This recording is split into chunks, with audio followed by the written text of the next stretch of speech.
వరకట్న వేధింపులతో హైదరాబాద్ నిజాంపేటలో సుకన్య ఆత్మహత్యకు పాల్పడింది. తల్లిదండ్రులతో కలిసి ఉంటోన్న ఆమె ఇంట్లో ఊరి వేసుకుంది.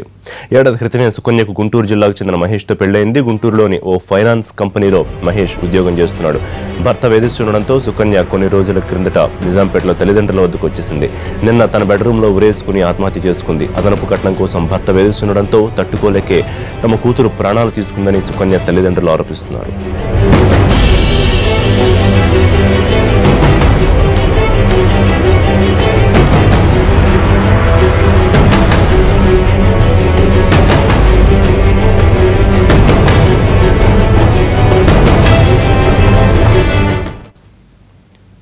అత్తవారింటి వేధింపులు తాళలేకే తన కూతురు ఆత్మహత్యకు పాల్పడిందంటున్నారు సుకన్య తండ్రి శ్రీనివాసరావు. అదనపు కట్నం కోసం తన కూతురిని చిత్రహింసలకు గురి చేశారని, సుకన్యకు జరిగిన అన్యాయం మరే ఆడబిడ్డకు జరగకుండా చర్యలు తీసుకోవాలంటున్న శ్రీనివాసరావుతో మా ప్రతినిధి రాధాకృష్ణ ఫేస్ టు ఫేస్.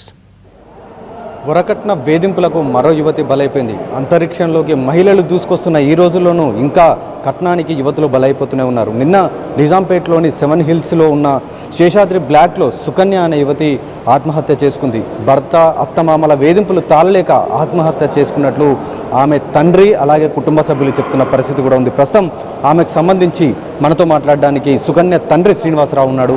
వేధింపులు ఎందుకు చేసేవాడు, ఏ విధంగా సుకన్యను వేధింపులకు గురి చేసి ఇంటికి పంపించారు, పుట్టింటికి వచ్చి 3 నెలలు అవుతుంది, ఇప్పటివరకు కూడా ఆమె ఇక్కడే ఉంది.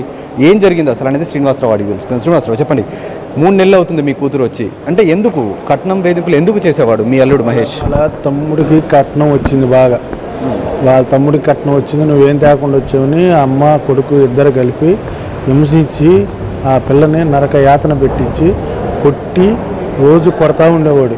చెప్తే మీ అమ్మ నాన్న చెప్తే ఇంకెళ్ళిపోతావు, మళ్ళీ ఇంటికి వచ్చేదానికి కాదు అని చెప్పి నరక యాతన పెట్టి ఆ హింసకు తట్టుకోలేక ఈ రకంగా చేసింది. నా బిడ్డగా జరిగినట్టుగా ఎవరికి జరగకుండా చూసే బాధ్యత ఈ ప్రభుత్వానికి మనం చేస్తాం. కానీ మహేష్ మాత్రం నోటీస్ ఒకటి పంపించాడు మీకు, నా భార్య నా దగ్గర రావట్లేదు, పంపించట్లేదు అని చెప్పేసి ఒక నోటీస్ కూడా పంపించాడు. దానికి సంబంధించిందంటే వాళ్ళకి ఏమీ గతి లేదు అని చెప్పి పంపించి డబ్బులు తీసుకొని వస్తేనే నోటీస్ పంపించాడు. డబ్బులు తీసుకొనే రా అని చెప్పి మళ్ళీ వాంగ్మూలం ఇచ్చాడు అనమాట. ఏమి లేదు వాళ్ళకి ఆధారం, తినడానికి తిండి కూడా లేదని చెప్పి ఆ నోటీసులో ఇచ్చాడు. కానీ మళ్ళీ కట్నం తెమ్మని మళ్ళీ వేరేగా చేస్తున్నాడు. ఆ రకంగా బిహేవ్ చేస్తున్నాడు. కానీ నా బిడ్డకు జరిగినట్టుగా ఎవరు జరగకుండా చూడాలని ఈ ప్రభుత్వాన్ని మన వాళ్ళ కోరుకుంటారు.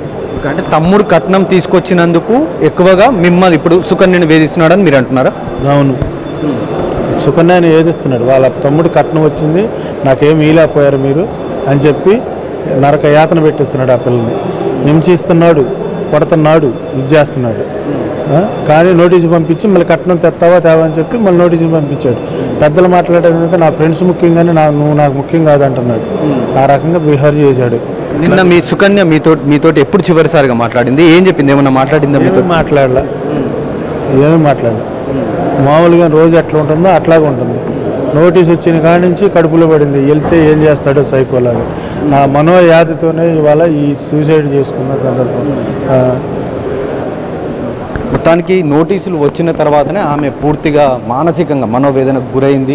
అది తట్టుకోలేకనే ఆత్మహత్య చేసుకుందనేది తండ్రి ఆరోపిస్తున్న పరిస్థితి ఉంది. మరోవైపు మహేష్ మాత్రం నోటీసులు ఆమె ఇంటికి రావట్లేదని నోటీసులు పంపించడం జరిగింది. దీనిపై కొంత భిన్న కథనాలు వినిపిస్తున్న పరిస్థితి కూడా ఉంది. మరోవైపు ఆమెకు పోస్ట్మార్టం పూర్తయింది. మరికొద్దిసేపట్లో ఆమె మృతదేహాన్ని తల్లిదండ్రులకు అప్పగించనున్నారు. ఇక్కడి నుండి నేరుగా వాళ్ళ ఊరికి తీసుకెళ్లి అక్కడ సుకన్య మృతదేహానికి అంత్యక్రియలు నిర్వహించేందుకు కుటుంబ సభ్యులు ఏర్పాట్లు చేస్తున్న పరిస్థితి ఉంది.